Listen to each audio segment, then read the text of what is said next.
Hello everyone, this is AmberAnkNA here. Welcome to my channel. Well, I play a variety of games and do narrations for fanfics. I'm really hoping you enjoy my content.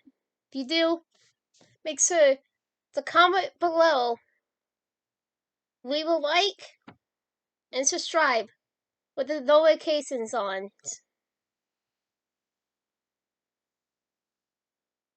Right, so next time, this is AmberAnkNA. Welcome to my channel. So, hi. Now for part 2 of the only link left, chapter 22, the Matchmaker. That will be either combined with part 1 to make a whole video, or be just by it itself as a separate video. Find out when you guys see it. This is whenever I post it. Yeah, basically. 1 month later, the hospital was quiet except for the steady beeping and buzzing of medical machinery that Chloe learned to tune out during the past 4 weeks. In typical Chloe Caulfield Price fashion, she made Max's room into her own, and if it weren't for the help of Des, Paul, Victoria, and Kate, the place would have become a pigsty. So, the hospital provided routine floor sweeping and mopping. However, those closest to Master Chloe assisted with laundry, bringing food, chasing out pillows and clothing, and any other task that needed completing. Over the course of the 30 days Max was in a coma, many visitors made their way into her room.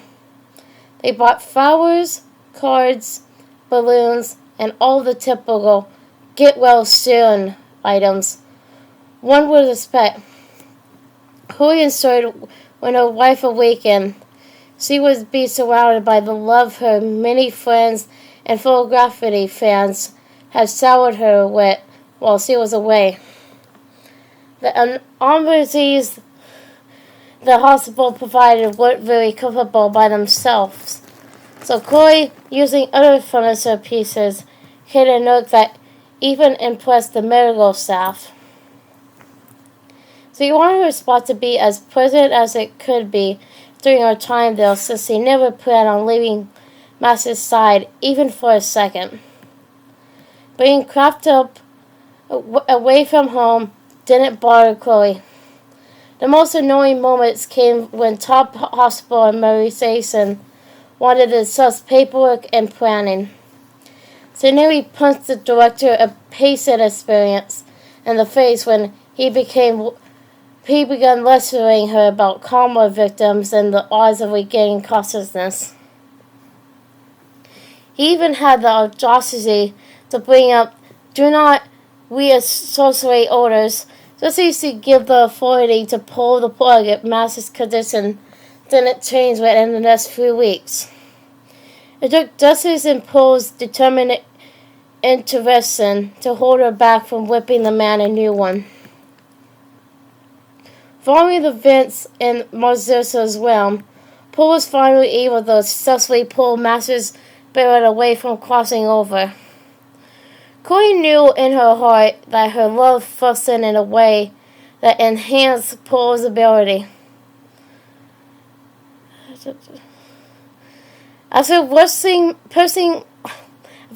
Max to the hospital, dealing with ICU, and finally getting her settled into her own recovery room, Chloe was able to sit down with her daughter and catch up on the things she didn't know. She also had the opportunity to actually meet and get to know Dus's new friend. Chloe and Paul hit it off immediately.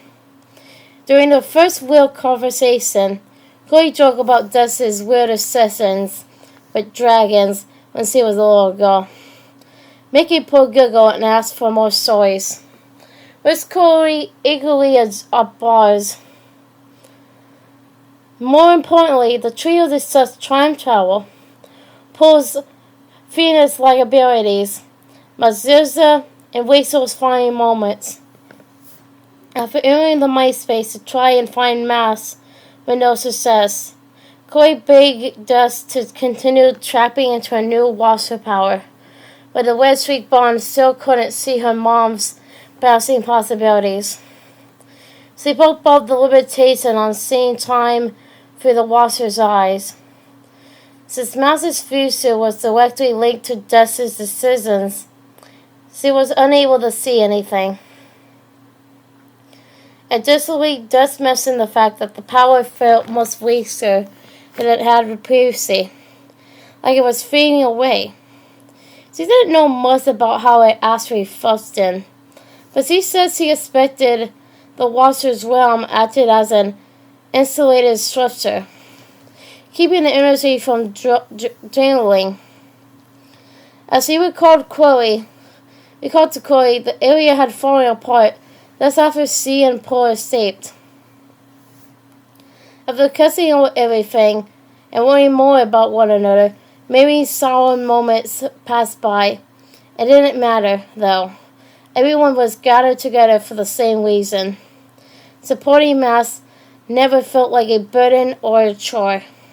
To Chloe, it was just a matter of time before she would hold her wife again and have a dorky conversation about nothing in particular. It was still early, non-visiting hours, so Dust and Paul hadn't arrived yet. They fought with the hospital staff when Mass was first admitted, trying to convince them to allow more than one person to stay overnight.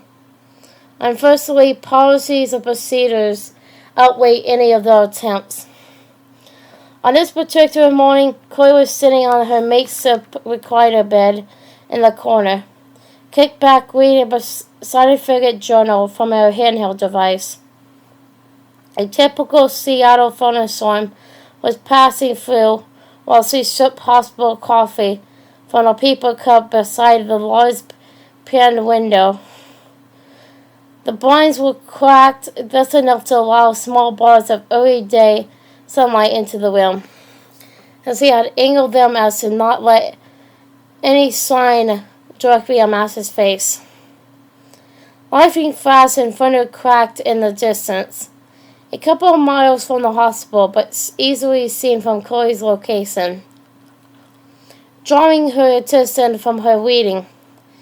She had been mostly calm and patient as she waited by Mass's side the past month, but something about the moment made her feel anxious and lonely.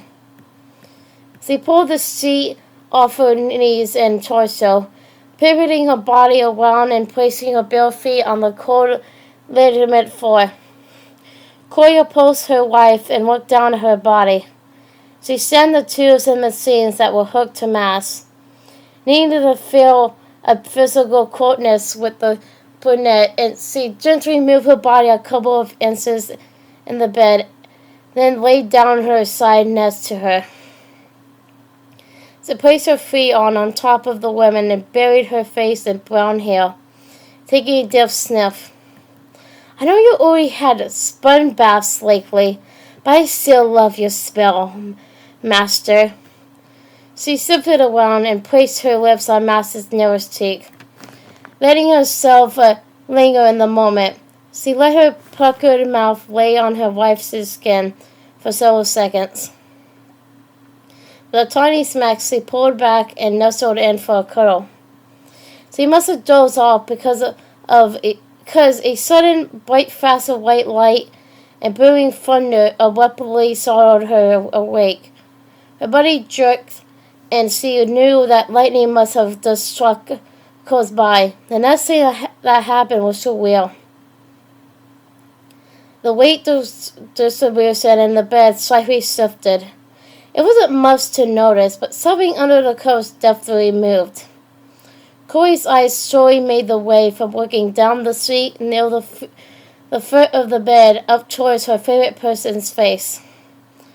As her gaze landed on her spouse, they noticed a set of blue eyes tenderly looking back at her. Chloe's bleeding caught and her heart fluttered in her chest.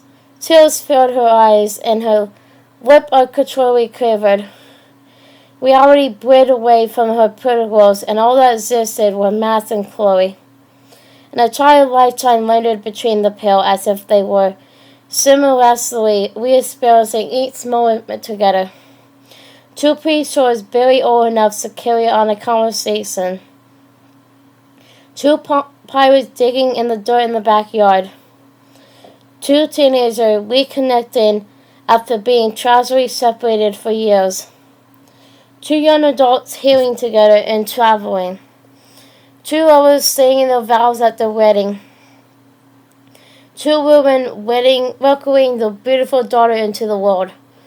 Two partners growing their business and raising their family. Two perfect masses staring at one another in a hospital bed. Mass wobbled around as he slowly reached up and removed the oxygen mask that was on her face. Chloe helped her get the bands from around her head so it would be fully removed. "Hey!" Chloe said first, drawing hard to force the tears away, overjoyed by Mass's return. Mass tried to speak, but no words came out. Her lips were slightly cropped and her mouth was dry. Finally, she was able to find her voice again after several attempts. "I chose you, Chloe. It was always you." So before I end this to confirm, yes, to explain what I said in the part 1, it's like, yeah, I definitely thought like Mass was either choice. Mass moves on to the like sacrifice herself so Chloe continues to live, or basically it's Seattle where they are right now basically gets hit by a storm.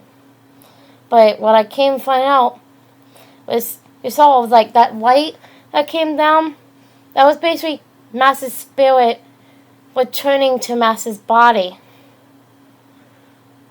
So it basically was Mass coming back to Chloe instead of moving on to the afterlife. Basically what it is. Yeah. Hi everyone. This is AmberAnkNA 2000 again. Well, I hope you enjoyed the video, because I really did enjoy making it. But so I hope you enjoyed it. Comment, like, and subscribe with the notifications on down below. Till next time, bye!